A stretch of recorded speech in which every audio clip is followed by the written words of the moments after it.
Welcome back to Sports Just right here on Kaftan TV. Yes, before we went on that break, I talked about Ivan Toney, and he has been banned from football. And the breaches Toney has been found guilty of took place between the 25th of February 2017 and the 23rd of January 2021, during which time Toney represented Scunthorpe United, Wigan Athletic, Peterborough United and Brentford. Yes, I have two amazing gentlemen with me on the studio. They are here to analyze this. I have by my right Kayode. Good afternoon. Welcome to Sports Desk. Yes, thank you so much. I'm by your left today anyway. Yes, you are. It's nice to be here. Nice to have you here. Yeah, I also have Moses. Moses, good afternoon. Welcome to Sports Desk. Yeah, good afternoon. Thanks for having me. Are you feeling excited to be here? Of course I am. Are you sure? You're not smiling. Anyways, what do you guys think about Ivan Toney? Yes, he is a professional. And he recently got his first cap for the Three Lions of England under Gareth Southgate against Ukraine, which they eventually won 2-0 during the qualifiers. That's the World Cup qualifiers. Now, he has been banned for 8 months, and the ban starts like immediately. That was yesterday. It started yesterday, and it will run till the 17th of January 2024. Do you think this is a good thing for him at this stage of his career? Yes, everybody needs to be strictness and discipline must be put into every man's life. Okay. And for Ivan Toney, just as you read out and as history serves us, we know Ivan Toney over the years have not really listened or observed the instructions and the rules that the FIFA body has put for footballers and also for the game, and and so he had to back those the suspension and also the fine. So it's proper, though. Just as the question you asked was, is it nice for him? As we all know, every man is a pilot of his own life. So if he decided, or if he has decided to mess his own up, there's nothing we can do about it. But it's so bad of him to not be able to listen and take corrections and adhere to instructions. So, but the discipline and the rod that was put out is the right thing to do. So it's going to serve as a way out for other players to also know that these things are there to make football better and to also make the man who the man is ought to be. So it's a nice one. All right, our phone line down the screen. Please call us and give us your take on Ivan Toney's ban. Yes, when I heard the news yesterday, for once, I supported the FA. I feel like this is a deserving punishment. Although I thought maybe they could have even increased the fine. They gave him a £50,000 fine, as opposed to Kieran Trippier.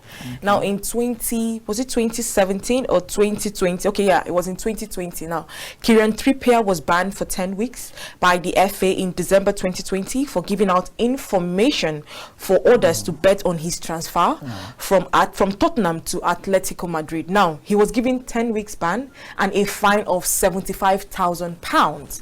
Now, for Ivan Toney's case, let's just weigh them. Kieran Trippier's own offense was just he gave out an information regarding his transfer. Okay. Now for Ivan Toney, he has been breaking the rules since 2017 and he's getting just £50,000 bound. Do you think they could have made it worse? Well, it depends on I feel like the FA, they're in the best position to answer this question because I feel like each offense has its own punishment, and they've served him the punishment, and I feel like they served him what is right, because like you asked the other time, it's not good on his own side because the punishment won't won't give a positive remark for a person like Ivan Toney, because he has been a very good player for Brentford and he has played so well. In fact, he's one of their best centre forward in Brentford. And for him now to, to commit this offence is just totally, disgraceful for a person like Ivan Toney, who has really won the heart of, Brentford fans and, English fans, so to say. So I wouldn't want to compare. This is not the time to compare his offence with that of Trippier. but I feel like Why don't you want to compare it? what Trippier is in the past, this is the present, and I feel like this one will serve as a deterrent to any player who has intention to do similar things or to commit similar offense. Because when you sit and you think about it, that if I should do this, I might even get a punishment that is worse than that of Ivan Toney. It's not easy now. A player who is playing every year, then for you to sit out of football and not even involve yourself in any football related event for 8 months. Yeah. It's not easy. He can't at even all. come and watch a game. That's how bad this is. It's a big punishment. It's a big punishment. It's a financial one. I will still go to the other, but I'm just saying that. Because at times when you look at all these footballers, aside their wages, there are some endorsement deals they sign that they have to be there. Yeah. There are some sports company they sign endorsement deals with, that they have to attend events and all that, and they are related to football events. Yeah. But as it stands now, it stands the risk of losing some major endorsements. Yeah. So we can't just say, when you take a critical look at it, I feel like his punishment is much more heavier and bigger than that of Trippier. Okay. We are just looking at it on the paper, maybe the figure and the weeks, but what's the implication of it? It's bigger than that of Trippier. All right. Well, in 2017 also, Joey Barton, a then Burnley player, was banned for 18 months. It was later reduced to 13 due to an appeal after admitting to placing 1,216 football-related bets over the course of 10 years. Now, what is this with footballers and betting? I mean, they should know better. They are professionals. I feel the FA should just maybe put a ban totally on it, because I feel there is no ban on it. It's just that there are some rules guiding the betting. So if you bet and don't break these rules, you are fine. But if you bet then you break a rule or two, that's when the issue or the rod comes. So I just feel maybe they should generally ban the betting thing from footballers. After all, you are the one playing the game. You should not be part of it. If you want to bet, if you're a footballer, you want to bet in boxing. If you're a boxer, you want to bet in another game, not in the game in which you are. Or let me just say, or not around the rules that have been written, and they will stand by it. Especially not taking out the fact that you are not even let me use the word, one of those legends, because I know there are things that someone like Cristiano Ronaldo presently is doing in Saudi Arabia, and he's going scot-free because of what his kind of person is. I think maybe that's because he's in a league like Saudi Arabia. If no, he was in England, Saudi Arabia has its own rules too. They have their own rules. So you mean they are bending it for yes, of course. So are you saying now? He's not married and he shouldn't be staying with his wife? That's a different case. No, I'm talking about completely. I'm talking about sport rules. If sport rules are being kept, we sit down, three of us now, we sit and we work on the rules on Sport Gist. And you now say, because Moses is related to the CEO of one company, Moses can do whatever he likes as long as it doesn't work that way. So that's why I brought Cristiano Ronaldo into it, because these are also rules guiding a country like Saudi Arabia. A country like Saudi Arabia is stricter than even the FA of the English. I know, but then that's a personal thing, like his personal life. It's not Evan Toney is a personal life. Evan Toney is also living. But there's a rule against betting. There's a rule against some things he's doing, especially a single staying with his wife, with a woman who is not married with in a country. I mean, we see in Western world, lots of people are living together, having children without being married. In Saudi Arabia, in Saudi Arabia, it's a big ban. There are laws that you can't live with. Okay, so what your point exactly is, if it was a legend like Cristiano Ronaldo, that is what I'm saying, that they might just overlook it. Is that what you guys are saying? That's what I feel. That's what I'm not particularly saying that's what's gonna be, but I'm only saying if you are a legend, there are some things you might feel like doing. And even to some extent, we look at someone like Lionel Messi. Many people came out when he was being sanctioned for traveling without permission. Many people came out to say, why will he apologize? After all, it's a normal thing for them to take breaks after a game. But he still took it upon himself, as big as he was, to still give the apologies. And he still got the ban. The apology didn't change the ban. Well, for me, I think the rule is the rule, regardless of your caliber of player you are. But over the years, you have seen that the rules change. Okay, certain time. Over the years, we've seen a lot of great players break rules, not just betting rules. Okay, we have a caller. Let's hear from our callers. Hello, good afternoon. Welcome to Sports Gist. Hello, good afternoon. Good afternoon. Your name and where you calling from? I'm calling from Lagos. My name is Jeffrey. Jeffrey, good afternoon. Welcome to Sports Gist. Thanks. Okay, so let's hear your take on Ivan Toney. I'm telling you, I think what he did was the wrong thing. Like, you know, as a footballer, you're not meant to be associated with all those betting and all those stuff. So I think he has to face the consequences. All right. Face the consequences, he's saying. Thank you so much for calling. Was the judgment a bit harsh? Was it a bit harsh? What do you think? Well, you have to watch the rest of the show to find out. Thank you so much. Do have a wonderful day. Okay, so we heard from our caller, but I want to hear from you, Moses. Yeah. He got, like I said earlier, he got his first cap for England. Yeah. Now, it's every player's dream to not just play for a club, to play for your country. Yeah. Now, him, associating himself with something like this, do you think England, Gareth Southgate, the manager of the Three Lions, do you think he might want to give him another call-up? Or do you think that's the end of his international career? I feel like it's too early to draw a conclusion on that because, over time we've seen Gareth Southgate make some kind of, controversial decision, and we saw that with, even though his own situation was different from that of Harry Maguire. Maguire wasn't playing so well for Manchester United. Okay. Even some defenders who have played with Harry Maguire in Manchester United and have left, they testify to it. Like the likes of Marcus Rojo, he said when he was in Manchester United, he had to barge into Ole's office at some point, and he had to tell Ole straight that this guy is not playing so well.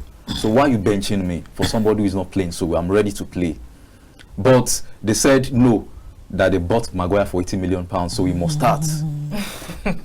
And you see that in England too. He's not playing so well for Manchester United, and he's playing so well for England. So I feel like at times it's very hard for you to even predict, or for you to say, okay, this is what England are going to decide. This is the type of player they're going to choose. Okay, look at the likes of this player, Manchester City, who joined Manchester City from Leeds United, Calvin Phillips. Calvin Phillips didn't have I don't think he had up to 180 minutes caps for Manchester City, and he went to World Cup.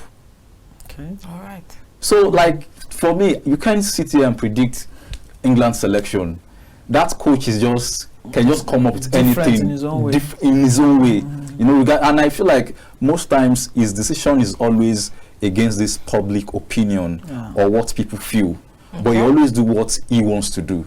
So I feel like it's too early to draw a conclusion. As long as you are bringing in the results, for me, I just feel the sanction, since the sanction is from the FA, it's covering the club, it's not against maybe the national team. Plus, for now, I don't think the national team have any game at hand until maybe 2024. Even when Trippier was banned, then when he came back, he still played for England. Yeah, so it's possible that he will still. So it's possible that he might still get a call up from Gareth Southgate. All right, enough of Ivan Toney now. Let's talk about Manchester City. Last night they beat Real Madrid 4-0 at the Etihad to book a place in the finals against Inter Milan come the 8th of June 2023. Yes, I am a very excited human being right here.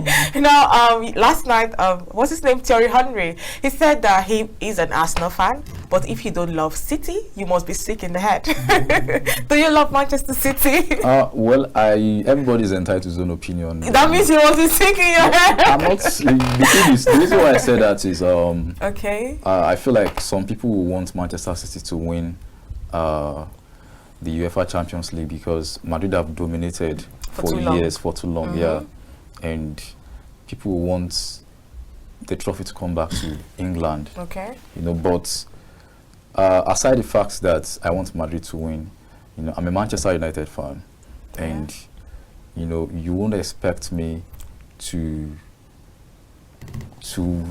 want to give all the support and credit to Manchester City because I know they're on course to win a treble. Definitely. So and they are still going to win you guys in the process. No, on the 3rd of June. I'm not even talking about the FA right now. I'm talking about Champions League. All right. It's one of the reasons why I want Real Madrid to win because if Real Madrid won yesterday's match, then we'll know that there's no hope for Manchester City to win treble again this season. Okay. But now that Real Madrid couldn't do what is needful and what But is it's expected unfair them. of you sports lovers to just believe that because Manchester City trashed Real Madrid, Yes. they are already winning the No, trophy. I'm not. I'm they not are saying- winning. No. It's gonna be a walkover. It can't be a walkover. It's a Champions League final. Inter Can't be a It was the walkover. Champions League final when Bayern dominated Dortmund. It wasn't. Possibly. But you know, So- but you know, this same competition, even when Jose Mourinho was in Inter Milan, nobody believed that he was going to win the Champions League with that Inter team. When it was in Porto that he won the Champions League, nobody believed. So I feel like Okay, you don't want to this is write not off the right time Inter to Milan. write off Inter Milan You because shouldn't even write up. That's why I for Inter Milan to get to the final, To the you should final. know they've really done. They a whole lot of tried their work. best. Plus, Yeah. come on, they played so So let's well be to fair, be there. they got fair draws. And They that's got why they're in fair- the finals. They got fair If Chelsea draws. had gotten their draw, Chelsea might likely be in the Let's same leave stage. Chelsea. Let's Let's leave Chelsea. let's talk about.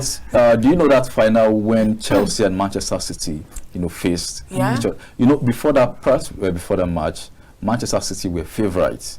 Nobody really expected Gave Chelsea, yeah. Even up until that day, sorry to cut you short, so many pundits, even the people there from different sporting medias, they were rooting Man City to win. Now, even England as a nation wanted Man City to win, but Chelsea proved them wrong. So I just feel like it is not healthy enough for us to write off Inter Milan. You know, Okay. because I can't categorically tell you that Manchester City will win the Champions League. All right. Because even Inter Milan, they are playing so well. In They're terms a very of good they are team. picking up themselves They are now, picking up and themselves, the yeah. fact that Manchester City trashed Real Madrid yesterday Yeah. doesn't necessarily mean they are on their best at this moment. Yes, they are doing it well. Okay. But you can't take the fact away that with what I saw yesterday's game, and I watched the first leg and merged it with the second leg, I just realized that Guardiola had to play the fast game, how to play the smart game, how to work on his boys. He worked on their mind, he worked on their strengths also, Yeah. because the normal Manchester City we know, the yesterday game, they kept pushing, Yeah, they kept working so hard to Yeah. make sure that Manchester Real Madrid had nothing on them, and we saw it play out for them. Now, if I'm to Because- add to that, now you won't blame Pep Guardiola for being fast and doing what he did. Okay, we have another caller. Hello, good afternoon. Welcome to Sports Just. Hello, good afternoon. Okay. Now, to add to that, yeah, you won't blame them. Now, when you lose to someone before in a competition like this, it plays with your mind. Yeah. Do you understand? And that's why I said we can't write off Inter yet, because he might not have that opportunity to play with his mind Okay, again. now, so It's here's a the thing. one-legged If I'm game, just not to a say two-legged game. this might just be an opinion of mine, but Yeah. the truth is, once you've gotten to the final once, Yeah. you lose. The next final you get to, you have to win it, and that has been the case over time. Sorry to prove you wrong. Yeah. Okay.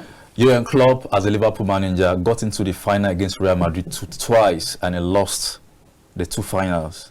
The first one in 2018. The second one was the last No, season. I don't mean. I mean when you've not won it before. It happened with Chelsea in Jurgen 2008. Klopp never won it before. He took Liverpool to final. I'm not talking about Jurgen Klopp. Sorry, we have another caller.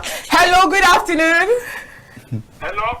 Good afternoon. Welcome to Sports Just. Yes, my name is Mr. Balagana. Okay, Mr. Balagana, good afternoon. Let's hear your thoughts on the topic. Yes, I'm calling from Ninja State. All right. The Man City, they were better prepared Okay. and they are more focused Okay. and they have more confidence for that match. I also expect them to win the match, but not with that one margin. So they just dominate Real Madrid. All Real right. Madrid cannot do double over the last season. This season, it was just a reverse mission. Because Madrid could not even win our friends. So players to come to England to come and win. That would be a miracle, but that miracle did not happen. All right. And Man City are the clear favorite to win the Champions League. Definitely. But Inter Milan is not a pushover. Okay. If Man City become overconfident, then Inter Milan will take it.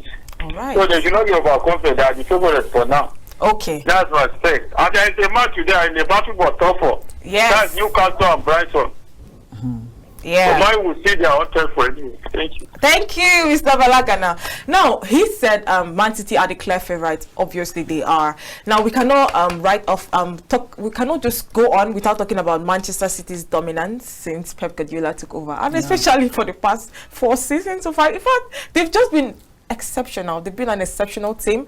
Now they've not lost at home since 2018 in the UEFA Champions League, and the last time they lost at home in the Champions League was against Lyon. They lost 2-1, and ever since then they've been on a rampage.